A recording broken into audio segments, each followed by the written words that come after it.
This is a Squiz podcast. We're your shortcut to being informed. This week, our podcast is brought to you by the Australian Government. From the 1st of July this year, every Australian taxpayer will receive a tax cut. You can use the tax cut calculator at taxcuts.gov.au to estimate your annual tax cut and see what it means for you.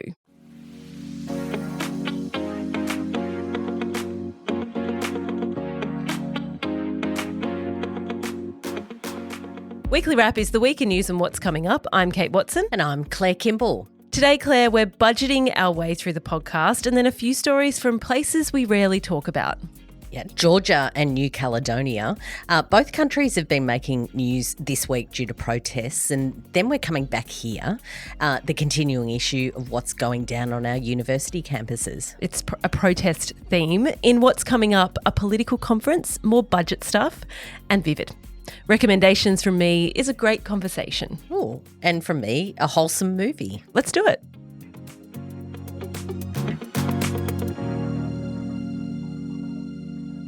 Each week we kick things off with a look at what Squizzers clicked on in the Squiz Today newsletter. This week is as predictable as it ever is, which is to jeans and what jeans might be trending out of Australian Fashion Week. Yeah, and this one actually made me think of that great News Club episode you did with Lauren Sams. She's the fashion editor from the Financial Review. That was a couple of weeks ago. There used to be a time when there was one style of jeans that was in, and it was in for a good year or two, but it's a lot more complicated these days. She did say that trends move more quickly. Yeah. The article we linked to was some hot takes from some of our leading fashionistas, I guess, here in Australia. Long story short, horseshoe-style jeans are apparently the thing. They're small at the top, large around the thighs and hips. Small on the It's lower all on the leg. bottom. So So they're it tied looks at like the a top. horseshoe. Yeah. That makes more sense. And did I hear somewhere that skinny jeans are back? Allegedly, I don't know. Okay, it's all very confusing. Yeah, lots of questions about whether they are coming back. Of course, that has been a really hard one for women of a certain age to let go of. So lots of cheers potentially that skinny jeans are back. I'm wearing them right now. Skinny jeans are awesome. Yeah. All jeans are awesome. Jeans are awesome. That's our takeout. Let's talk about the budget. It was the biggest news story of the week when we look across the coverage. Yeah, as Siobhan said yesterday in the podcast, we've budgeted hard this week. We really have. It did dominate the news really from Sunday. Treasurer Jim Chalmers hit the TV shows on the weekend to get his lines out, to start positioning the government and what it had in store. And then by Monday morning, it was all about Treasury's inflation projections. There were a few front page news stories across the board with the update from Treasury that inflation was set to get back under 3% by the end of the year. So that's what Treasury was saying. It's the thing, as I said, that most of this week's discussion about the budget and our economy and the upcoming election has all been centred on. Yeah, and it really goes to some of the things that I spoke to James Chessel about in our News Club chat that was out last week. Usually the details of that inflation number, the projections, are very tightly held. It's one of the key numbers that would be in the budget that's announced on Tuesday. But instead, that inflation projection from the Treasury was dropped to the media by the Albanese government ahead of time because the number that they arrived at is such a big deal.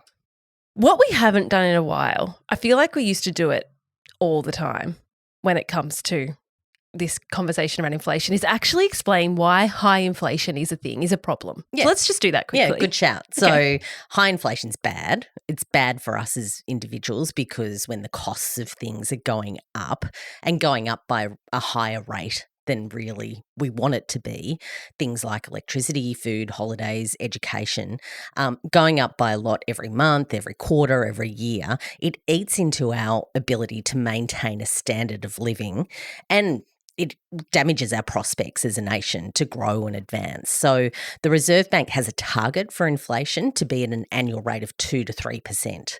That's the important number to keep in mind. And anything over that, which is what's happened since COVID, when he'd arrived in 2020. It's something that the Reserve Bank has to deal with. It's one of its core functions. They deal with it by raising interest rates. We know the pressure many Aussies are under because of interest rates. A study a couple of months ago said almost 1 in 3 Australians want to take on extra work this year, so get a second job, basically, to help them pay for their mortgage. Yeah, so it's impacting a lot of people in Australia, this high inflation, high interest rate loop that we're in. Interest rates are high by historical measures, so it's only natural now that we're heading into the final year of a 3-year electoral cycle for this whole dynamic to be of intense interest.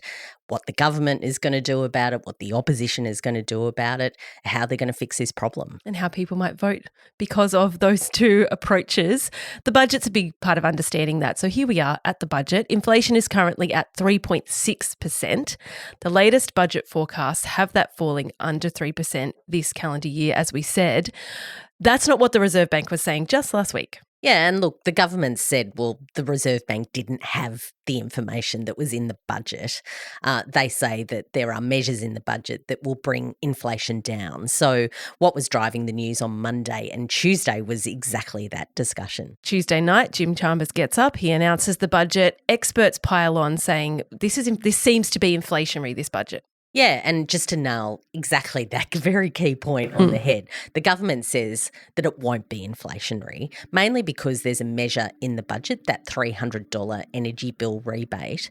They say that that's going to have the effect of directly reducing the money spent by consumers and thus being a de-inflationary kind of measure.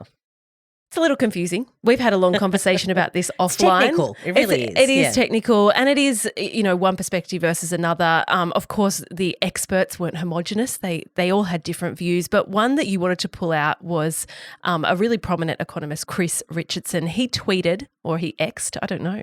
Tweet. I think we're still tweeting. We're still tweeting on budget night that the budget was inflationary.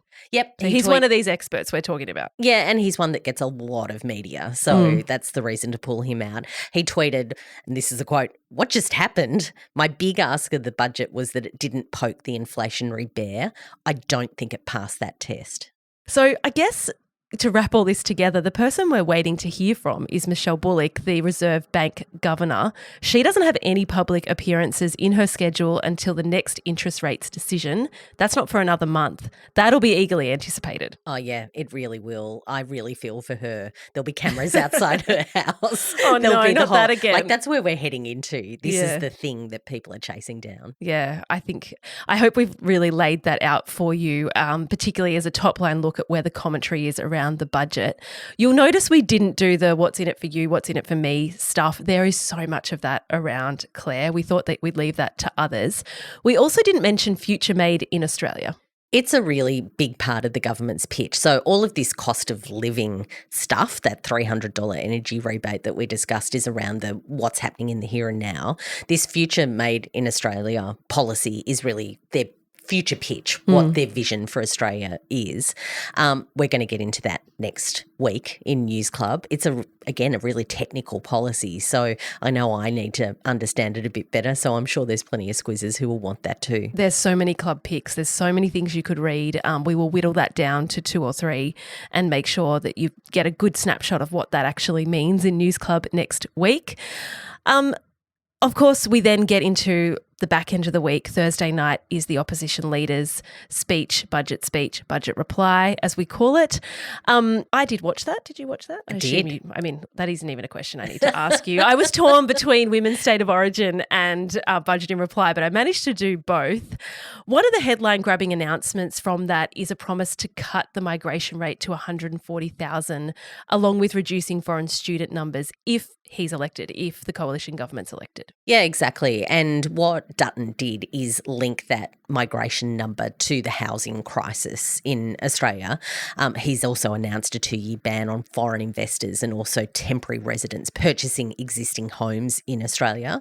He says that it's going to free up 100,000 homes almost instantaneously. So inflation and immigration. Inflation and immigration are where it's at. I think you said to me that you could write the election campaign slogans now, Claire. Oh, yeah, pick up the pen. Let's do it. Let's have a go at that. Before we get into the rest of the news, a message now from our podcast partner, the Australian Government. As we just talked about, Budget Week has come and gone, which means a lot of chatter about tax and the economy. If you're listening and you're a woman who pays income tax, we reckon this might cut through. From the 1st of July 2024, you will receive a tax cut.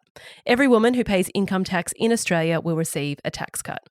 On average, that's about $1,650 in 2024-25.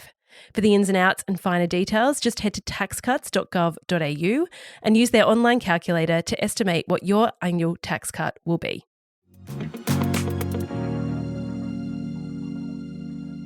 Getting into three other news stories of the week, a lot of ways we could have taken this one. Of course, we had that assassination attempt on the Prime Minister of Slovakia. That was our lead story on the Squiz Today podcast yesterday. So if you want more on that, give it a listen.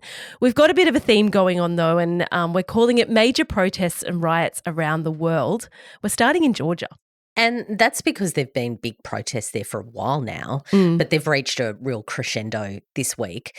People storming the parliament, riot police managing crowds. Inside the parliament, there were fisticuffs between the members. Literally, the members of parliament were fighting inside the scene. parliament. Yeah, I watched a news report on this week and immediately went to the BBC Country Profile to read. Good are those? They're so good. To read a bit more about Georgia. Context: Georgia borders Russia. After the collapse of the Soviet Union, Georgia became an independent state. Since then, there's been increasing Western economic and political influence in the country. That's been a source of concern for Russia. What is also troubling Russia is that Georgia would like to be part of NATO.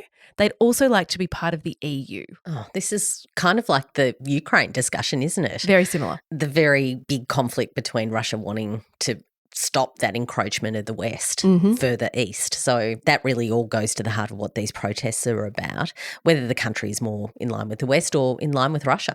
Why everything hit fever pitch this week was because the Parliament approved a foreign agents bill. So what that bill does is requires media and NGOs to register as pursuing the interests of a foreign power if they receive more than 20% of their funding from abroad. Basically, many see it as similar to legislation passed a while back in Russia, which has been used to clamp down on anyone who might be critical of the Kremlin or be a potential political opponent. Yeah, and those blocs, the European Union and also the alliance that is NATO, they're not really happy about it either. They're not happy with the legislation either. So there's that. And then we head to New Caledonia. Yep, also an issue of protests and riots there. That's right on our doorstep. So it's not close. that far away. Yeah. But of course, it's a French overseas territory. That's the technical phrasing for what it is. And that's been a really long-standing point of contention there. Independence for New Caledonia has been long contested. As part of this, back in 1988, an agreement was made between France and New Caledonia that meant only residents at the time had voting rights in provincial elections. What happened this week? Oh, I feel like I need to take a breath. What happened this week? These updates. We learned a lot in overseas parliaments. I'm into it. We learned a lot this week. What happened this week was a bill was passed in Parliament in Paris. So not in New Caledonia, in Paris. Yep. That means French residents who have lived in New Caledonia for 10 years can vote in those elections. Just out of interest, Claire, I had a look at the population of New Caledonia because I kind of had no idea. They have a population of about 300,000 people. 40% are Kanak, that's the local Indigenous people. Yeah, and what those opposed to it say is that it will dilute that Kanak vote when it comes to anything in those laws. So what France says is that they need elections to be more democratic. So long story short, voter lists there haven't been updated for a very long time, more than 20 years, and there are lots of residents there who don't get a say. The reform hasn't actually passed the Parliament in full yet, so this one is ongoing. In the meantime, a state of emergency has been declared there. A curfew is in place. If you had a trip planned to New Caledonia, our government is saying reconsider your need to travel. Closer to home, a final story about protests, Claire, Australian universities. Yeah, so you and Larissa covered this off a couple of weeks ago, and thank you very much for that. I needed that bit of help. That was more about the US, though. I mean, it hadn't really kicked off here. Yeah, so protests were really just sort of starting up, it seems, not just in Australia and the US, but plenty of other places too. There are pro-Palestinian protesters who are occupying some buildings on Australian university campuses, also disrupting classes. It's happened at Melbourne Uni, Uni in Melbourne, also the University of Queensland and Sydney Uni, at ANU in Canberra and also Deakin University in Melbourne, they've requested pro-Palestinian students disband their on-campus encampments. So they've had sort of setups there, not in the buildings, but somewhere on the campus. And by the end of the week, things went a step further. At Melbourne Uni, administrators there are working with police to try and get them to move on. Because they haven't done so, even though they've been asked. One story towards the back end of the week came out of Sydney Uni. The Director of European Studies, Peter Morgan, said one of his classes was disrupted by masked pro-Palestinian protesters. His question was to administrators about the recent high levels of anti-Semitism. He asked about how they're allowed to do what they've done. Yeah, and it's been really tricky, this one, for universities to manage because there's divided opinions on campus about the pro-Palestinian protesters, their right to express their views, but the accusations of harassment and intimidation have been worrying many people. End of the week, Coalition leader Peter Dutton and others from across politics were supporting an independent judicial inquiry into anti-Semitism on university campuses. He called out the sector for failing to adequately respond to the threat. Our shortcut this week, Claire, was on the broader context around these encampments, both here and in the US. And a link to that is in your episode notes if you want to have a listen. Coming up in the news, it's the Victorian ALP conference this weekend. We reckon this one will be in the news a bit. Yeah, normally we wouldn't call out the state-based political conferences. They're big deals if you're in that world, but this one is particularly interesting. We've got Anthony Albanese expected to go to that. Victorian Premier Jacinta Allen is definitely going to be there. Lots of intense debate about the war in the Middle East. Lots of pro-Israeli supporters, lots of pro-Palestinian supporters within that party. Yeah, there's 4 motions proposed by the pro-Palestinian supporters within the Victorian ALP.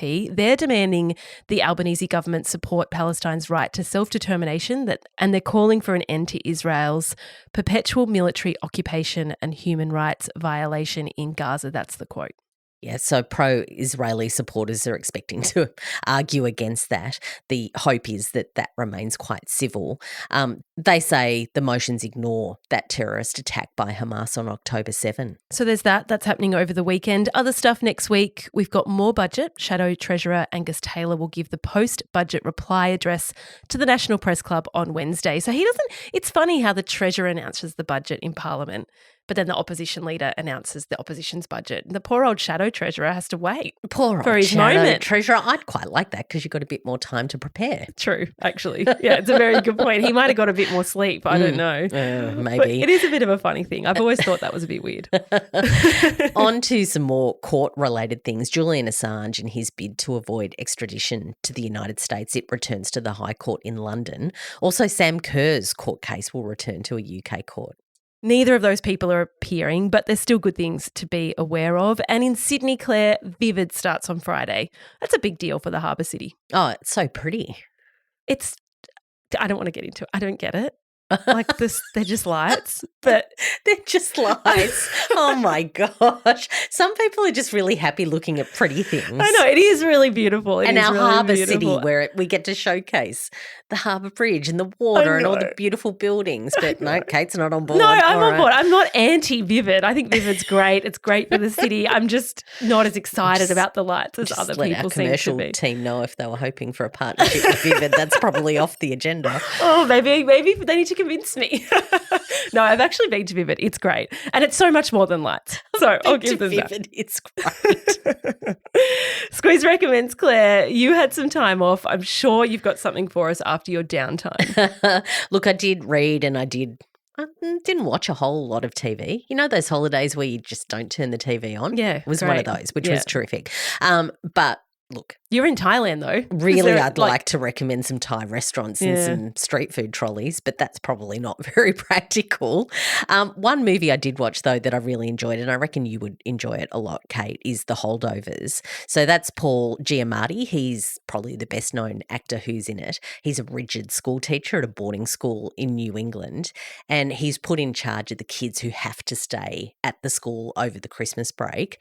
It's about kindness, it's about connection, and it's really great. I think that sounds right up my alley. Thank you, Claire. You have to pay for that one. You do. You have to rent that one at the moment because it was a bit of a award-winning film of the last few months. I'm okay with that. And thinking about it last night too, there's a bit of a theme on that, which is why I think you might like it. It's about adults helping troubled boys. Oh, wow. Yeah. It's kind of our theme of the week, isn't Exactly. it? There you go.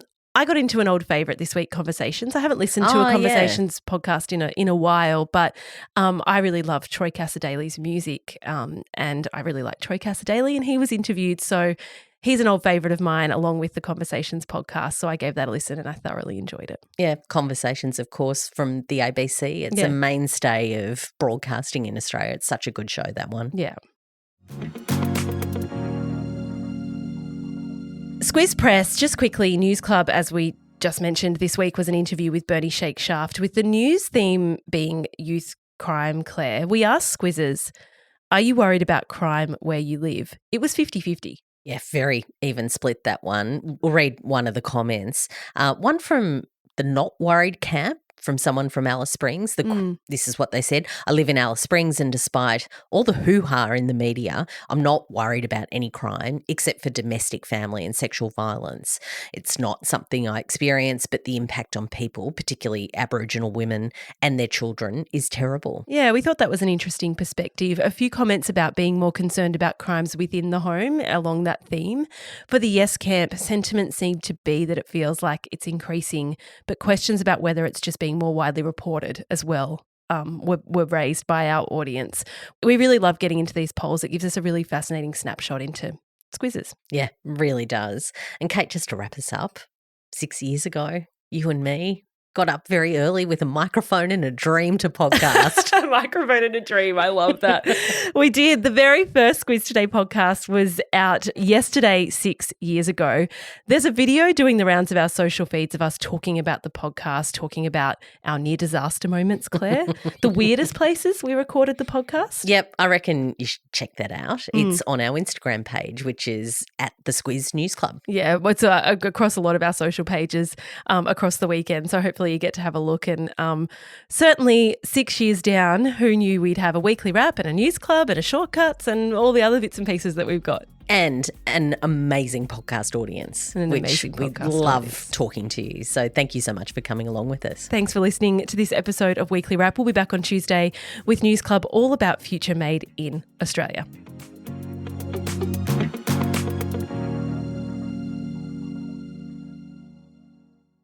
Kate Watson, co-host of News Club and The Weekly Wrap, jumping in here to say thank you for listening to our podcasts first and foremost. And if you like them, we'd really appreciate it if you could share them. Tell your mates about us. Tell your family. Tell your barista. Tell your hairdresser.